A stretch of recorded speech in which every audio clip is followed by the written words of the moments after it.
Hello everyone, and welcome back to Lycan Lunacy.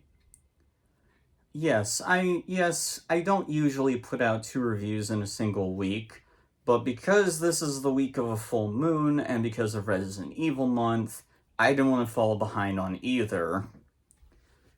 So here we go.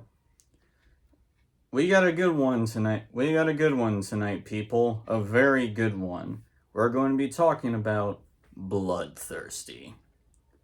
Bloodthirsty is a Canadian independent horror film that was directed by, I believe, Alyssa Moses, and written by, actually, does it say? No. I believe her name was Wilt Holt and her daughter, Lowell Boland. But yeah.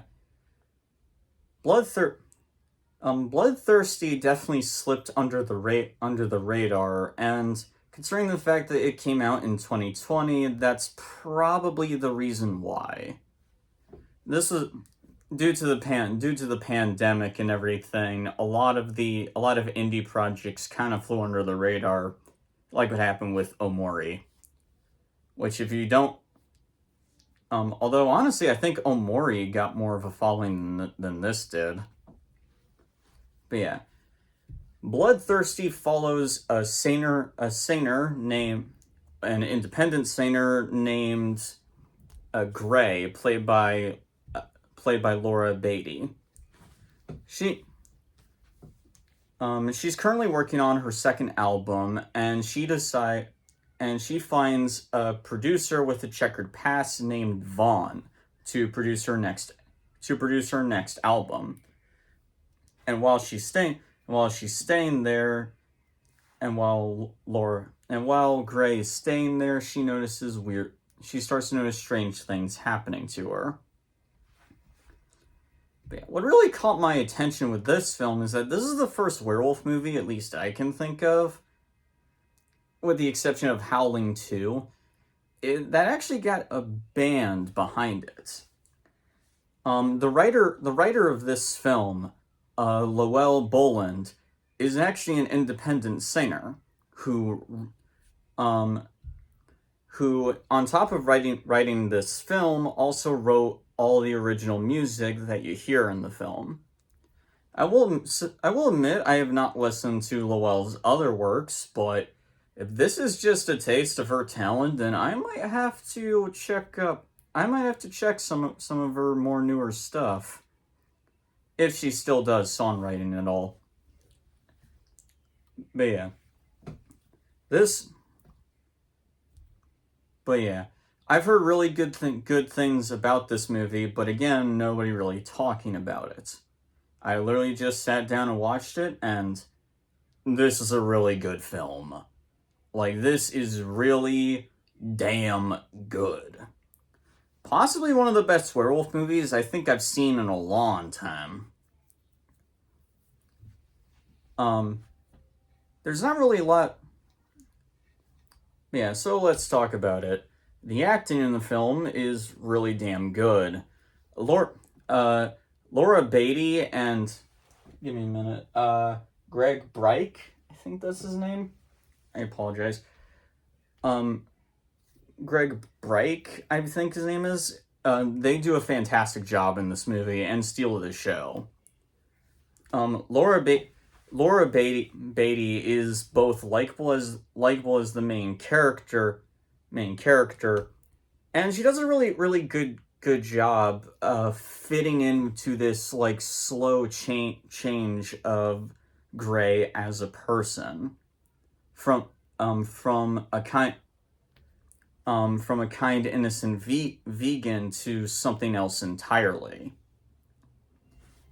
By the way, I should say I will go into spoilers here because when it comes to this series, I like to analyze the werewolf movies a lot deeper.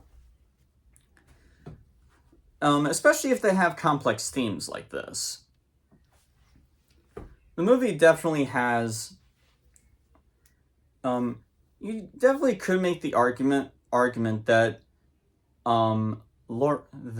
Gray's condition, her slow transition into lycanthropy, is kind of, you could argue it kind of resembles how some pop stars can be corrupted, whether it be, in this case, whether it be because of fame getting to their head,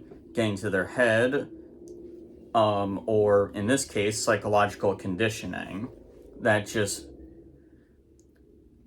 and a lot of what makes it work so well too, is just how manipulative Vaughn is. This actor does a phenomenal job coming off both creepy, but not so much to the point that you believe he's a killer exactly. It reminds me a lot of Anthony Perkins as Norman Bates,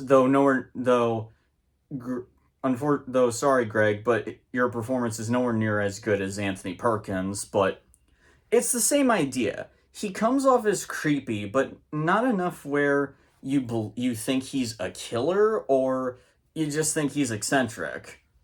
I mean, after all, if there's anything that we know about celebrities, is that there can be some really fucking weird celebrities that act really fucking weird. But that doesn't necessarily make them like a legit murderer. I could be wrong about this, but I believe Angelina Jolie, back in the early 2000s, got involved in a lot of controversy. Mostly because of the bizarre things she would kind of do. It's kind of similar to this in a way. But yeah. Actually, I'm sorry. It's hot in here. I hope you don't mind. Okay. But yeah. Now as for the werewolf aspect of the film and the effects as a whole, they look really good in this. According to Wikipedia, director Alyssa Moses has stated that they did not use any CGI for the werewolf effects. It's all practical effects and makeup, and you can tell it looks phenomenal. The werewolf design in this is very simplistic. They just kind of make the front part a little bit bigger and bulky, add goldenish eyes, and give him sharp teeth. It's a very simplistic design. The best comparison I can give is that it looks very similar to the MTV Teen Wolf design, though this looks a lot better. But yeah, the makeup looks really damn good, and the fact that it was all practical is awesome. Speaking of which, the transformations in this they're not long, but they're pretty damn cool. You can definitely feel how painful it is. There are definitely some times where, at least for the transformation scene, you can tell that they kind of cover it up a bit, the transformation scene. I assume to save up on budget. As when Gray is transforming for the first time, there's this flashing light and everything kind of obscuring it. But even the small bits you can see look pretty damn impressive. I don't want to say it's the best werewolf transformation I've seen, but it was good. But yeah, speaking of which, Laura Beatty, her performance, it could be a stunt person, it is makeup, but if that's her in the makeup, she did a pretty damn good job as well.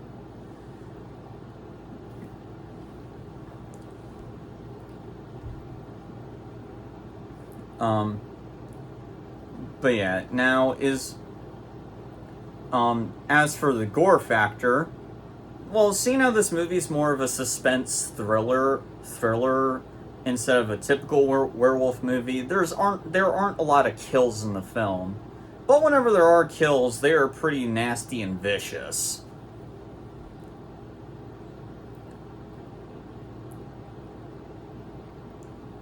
But yeah. The music is really damn good. The orchestration music does a great job building suspense, tension, and atmosphere. And all the songs written by Llewellyn Boland all sound fantastic. I'm not a fan of pop music. I'm more of a rock and roll kind of guy. But got but damn, the music in this is pretty damn good. No joke, I might actually listen to the soundtrack at some point. It just sounded that good. Now, is there anything that I didn't like in the film? Not necessarily. The only thing I can think of is Gray has a girlfriend in this movie named Charlie, and she's just kind of there.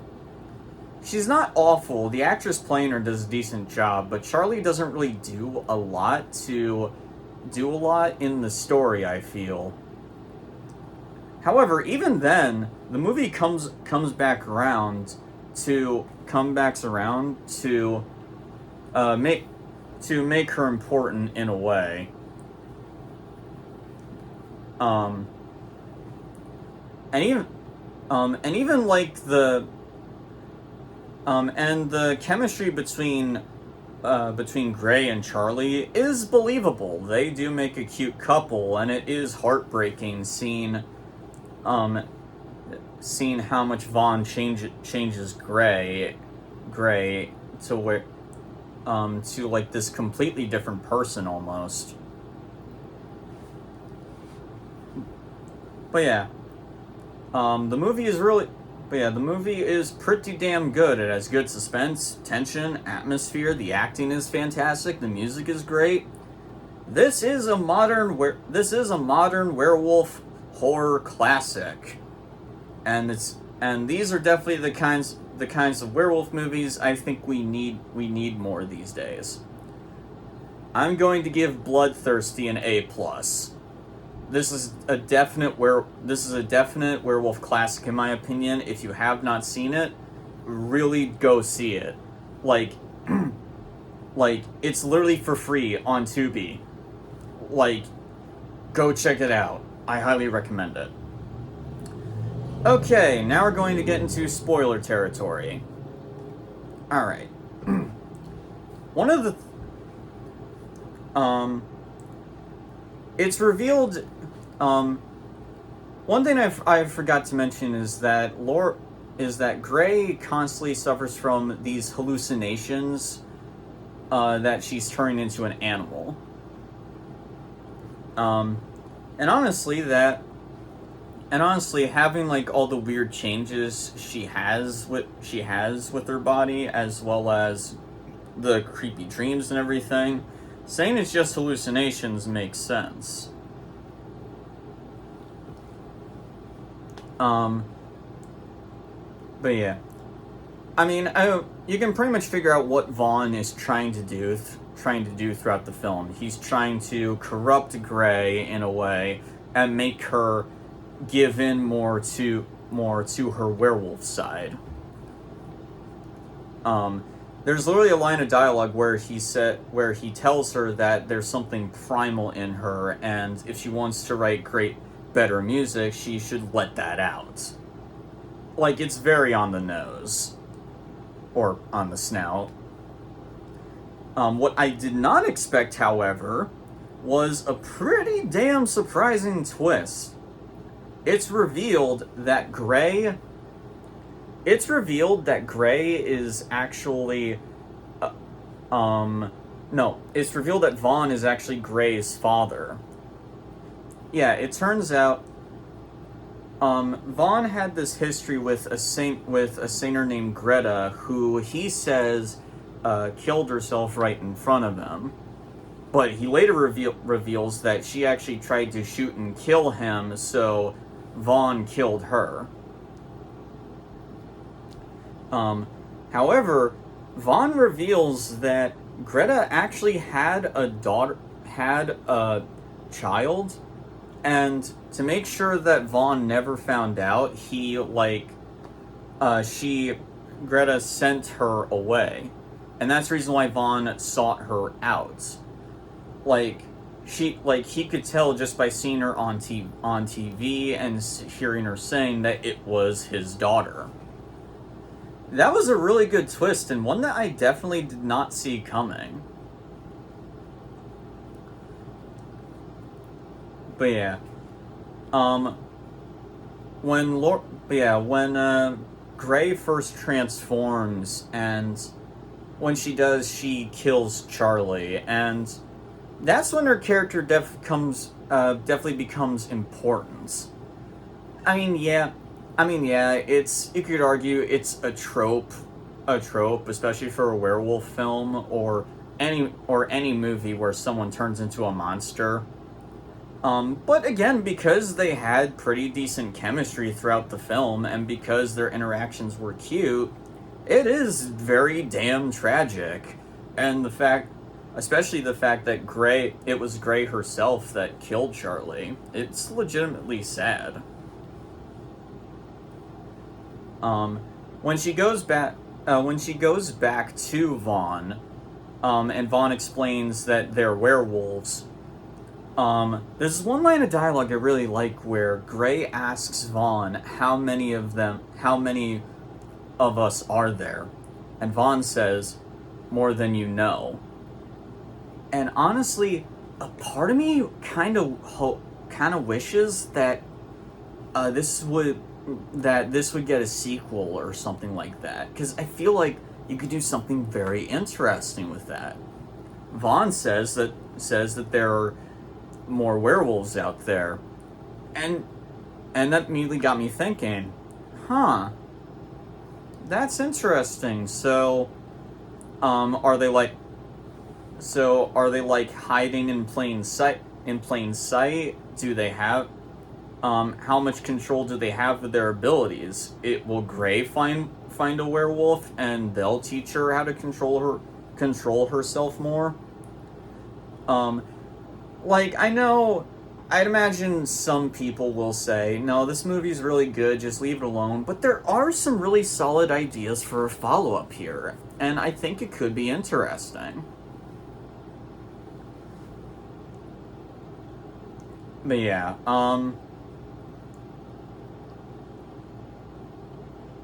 that's pretty much all I got, really. The rest of the movie is really good. Oh, wait. There is one more thing that did kind of bum me out. Michael Ironside is actually in this movie. And he plays this psychiatrist that Grey sees.